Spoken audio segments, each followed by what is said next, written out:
Welcome to mamma's kitchen. Mamma's কিচেনে আপনাদের সকলকে স্বাগত। আজকে নিয়ে এসেছি স্পাইসি ভেন্ডির একটি রেসিপি।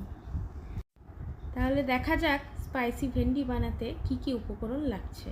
প্রথমে লাগছে টুকরো টুকরো করে কেটে রাখা ভেন্ডি, সর্ষের তেল, কাঁচা লঙ্কা, কালো জিরে, লাল লঙ্কার গুঁড়ো, হলুদ গুঁড়ো, লবণ, চিনি, কাজু বাটা, টমেটো বাটা, সর্ষে পোস্ত বাটা আর বেসন।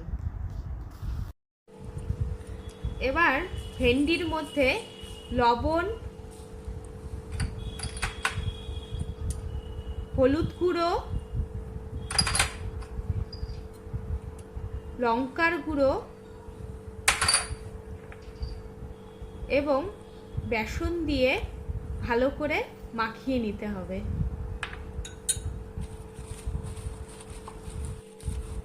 আমি ভালো করে মশলাটা মেখে নিচ্ছি যাতে মশলাগুলো ভেন্ডির গায়ে ভালো করে লেগে যায়।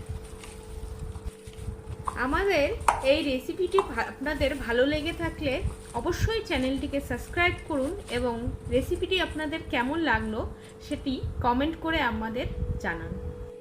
এবার কড়াইয়ে তেল দিয়ে দিচ্ছি এবং তেল গরম হয়ে এলে একে একে মেখে রাখা ভেন্ডিগুলো কড়াইয়ের মধ্যে ছেড়ে দিচ্ছি।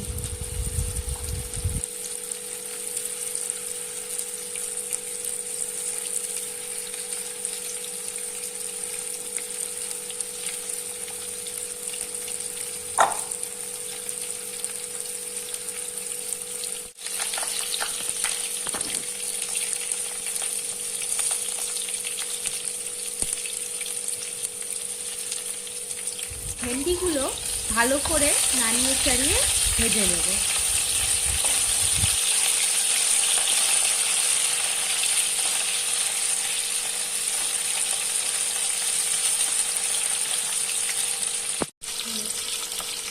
আমার ভেন্ডি ভাজা হয়ে গেছে। এবার ভেন্ডিগুলো একটা পাত্রের মধ্যে নামিয়ে নিচ্ছি।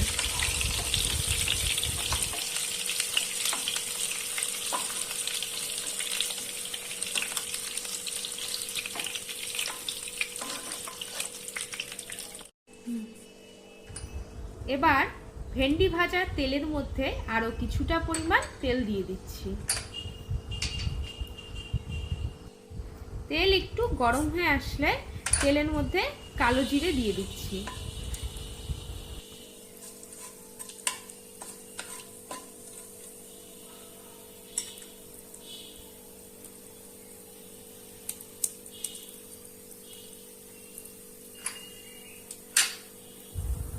কালো জিরেটা একটু নেড়ে নিয়ে তার মধ্যে হলুদ গুঁড়ো, লঙ্কার গুঁড়ো দিয়ে একটু নেড়ে নিলাম।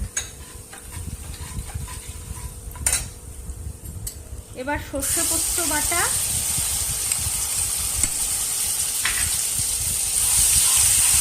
দিয়ে একটু নেড়ে নিলাম।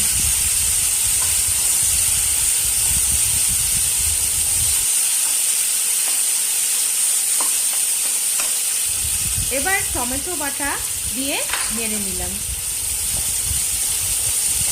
মশলাগুলো ভালো করে নেড়ে যেতে হবে যাতে মশলাটা নিচে লেগে না যায়। এবার পরিমাণ মতো লবণ দিয়ে মশলাটা ভালো করে কষিয়ে নিচ্ছি।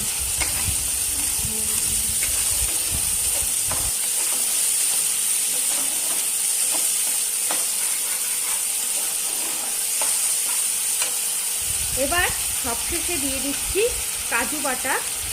আপনারা চাইলে মগজ বাটাও দিয়ে দিতে পারেন।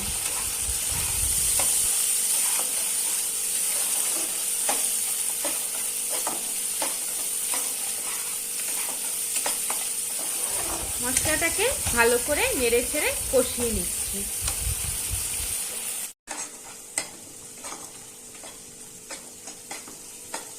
মশলাটা ভাজা ভাজা হয়ে আসলে তার মধ্যে পরিমাণ মতো জল দিয়ে দিচ্ছি।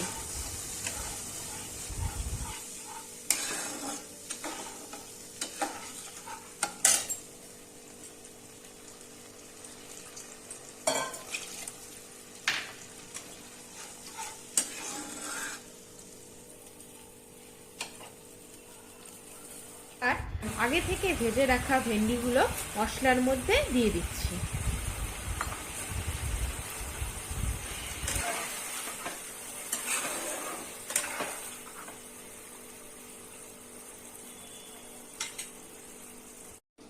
এবার ঢাকনা দিয়ে ভেন্ডিগুলোকে ভালো মতো কষাতে হবে।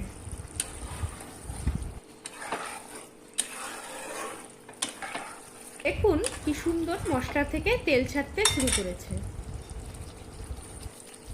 এবার এতে সামান্য পরিমাণ চিনি দিয়ে দিচ্ছি। দিয়ে দিচ্ছি আগে থেকে কেটে রাখা কাঁচা লঙ্কা। সব কিছু ভালো করে মিশিয়ে নিচ্ছি।